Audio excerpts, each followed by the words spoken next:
பெங்களூர் வந்து 2 நாள் கஷ்டப்பட்டு தேடி அலைஞ்சு கடைசியில ரென்ட்டுக்கு ஒரு வீடையும் பார்த்துட்டோம். நாங்க வீடு பார்த்துட்டு 2 டேஸ் கழிச்சு தான் இந்த வீட்டுக்கு பால் காய்க்கிறதுக்கு வந்திருந்தோம். ஏன்னா, அப்பதான் நல்ல நாள் அப்படின்னு சொல்லிட்டு வீட்ல எல்லாரும் சொல்லியிருந்தாங்க. அதனால அப்போதைக்கு தேவைப்படுற கொஞ்சம் திங்ஸ் மட்டும் வாங்கிட்டு, இந்த மாதிரி இண்டக்ஷன் ஸ்டவ் வாங்கிக்கிட்டோம். ஏன்னா வந்து ரென்டல் அக்ரீமெண்ட் குடுத்ததுக்கப்புறம் தான் நாங்க கேஸ் எடுக்க முடியும் அப்படின்றதுனால, இப்போதைக்கு இதிலயே சமைக்கலாம் அப்படின்னு சொல்லிட்டு பிளான் பண்ணியிருக்கிறோம். இதுதான் அந்த வீட்டோட கிச்சன். ஆக்சுவலி இங்க இருக்க எல்லா திங்ஸுமே ரொம்ப நல்லா இருந்தது. ஏன்னா கபோர்ட் ஒர்க்கெல்லாம் அவங்க ஆல்ரெடி பண்ணி வச்சிருந்தாங்க. இது ஒரு செமி ஃபர்னிஷ்ட் ஹோம் மாதிரி தான் இருந்துச்சு. அடுத்து ஹாலும் நல்லா பெருசா 2 பேர் வீட்ல இருந்தும் ஃபேமிலி ஃபுல்லா வந்தாலுமே ஸ்டே பண்ற மாதிரி தான் இருந்தது. இங்க இருக்க இடம் வந்துட்டு ஃபுல்லா எம்ப்டியா தான் இருந்தது. நாங்க கேட்டிருந்தோம் ஓனர்கிட்ட இந்த மாதிரி சாமி ஃபோட்டோ வைக்கிறதுக்காக குட்டி கபோர்டு அடிச்சு குடுக்க முடியுமா அப்படின்னு சொல்லிட்டு. அதுக்கப்புறம் அவங்களே அந்த கபோர்டு எடுத்துட்டு வந்து அடிச்சும் குடுத்துட்டு போனாங்க. அதுக்கப்புறமா டிவி வைக்கிறதுக்கும் சின்ன பிளேஸ் மாதிரி இருந்தது. அப்புறம் ரூம்ல வந்துட்டு வார்ட்ரோப் செட்டிங் எல்லாமே ஆல்ரெடி இருந்துச்சு. அதனால பீரோ வாங்க வேண்டிய செலவெல்லாம் வந்துட்டு நமக்கு இல்ல. நம்ம ட்ரெஸ்ஸ எடுத்துட்டு வந்து வச்சா மட்டும் போதும் அப்படின்ற மாதிரி அங்க இருக்க எல்லா செட்டிங்குமே இருந்துச்சு.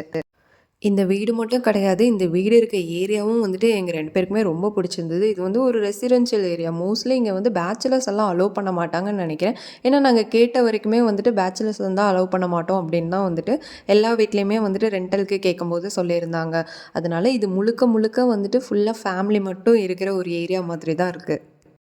7:30க்குள்ள பால் காய்க்கணும் அப்படின்றதுனால, நாங்க கடகடன்னு சொல்லிட்டு எல்லா வேலையும் பார்க்க ஸ்டார்ட் பண்ணிட்டோம். ஆல்மோஸ்ட் நான் எடுத்து வைக்கும்போது டைம் வந்து 6:50 என்னமோ இருந்தது. அதுக்கப்புறம் என்னோட ஹஸ்பண்ட் வந்துட்டு சந்தன, குங்குமம் எல்லாத்தையுமே வந்துட்டு இந்த அடுப்பு மேல வைக்கிறது, அதுக்கப்புறம் கதவு மேல வைக்கிறது அப்படின்னு சொல்லிட்டு அந்த வேலையெல்லாம் வந்துட்டு அவங்க பார்த்துட்டு இருந்தாங்க. மீன்வைல் நாங்க பால அடுப்புல வச்சுட்டு நாங்க 2 பேருமே வந்துட்டு சாமி கும்பிட்றதுக்காக போயிட்டோம். நான் பெருசா வந்துட்டு சாமி பக்தியாலாம் வந்துட்டு இதுவரைக்கும் எதுவும் பண்ணதில்ல.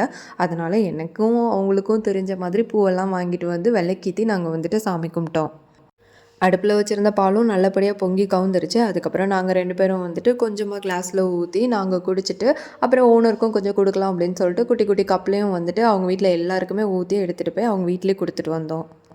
இந்த ப்ராசஸ் எல்லாம் பண்ணும்போது எங்களுக்கே கொஞ்சம் பெருமையாவும், ஷாக்காவும் இருந்தது. ஓ! நம்ம தான் இதெல்லாம் பண்றோமா? அவ்ளோ பெரிய பசங்களா ஆயிட்டோமா? அப்படின்னு சொல்லிட்டு கொஞ்சம் பெருமைப்பட்டுட்டு, அதுக்கப்புறமா நாங்க ஷாப்பிங் பண்றதுக்காக பக்கத்துல இருந்து டிமார்ட்க்கு வந்துட்டு போயிருந்தோம். ரொம்ப தூரம் இல்ல. கொஞ்சம் ஒரு 15 மினிட்ஸ்லயே வந்துட்டு டிமார்ட் இருந்தது.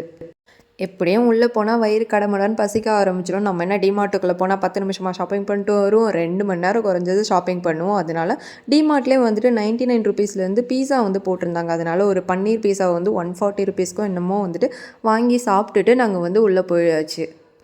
சொன்ன மாதிரியே 2 1/2 மணி நேரம் கழிச்சு தான் நாங்க வந்து டிமார்ட்ட விட்டு வெளிய வந்தோம். ஆல்மோஸ்ட் வீட்டுக்கு போறதுக்கு ஈவினிங் ஆயிடுச்சு. ஈவினிங் மேல தான் வீட்டுக்கு போயிட்டு தக்காளி சாதம் செஞ்சு நாங்க 2 பேரும் உட்காந்து சாப்பிடவே செஞ்சோமே.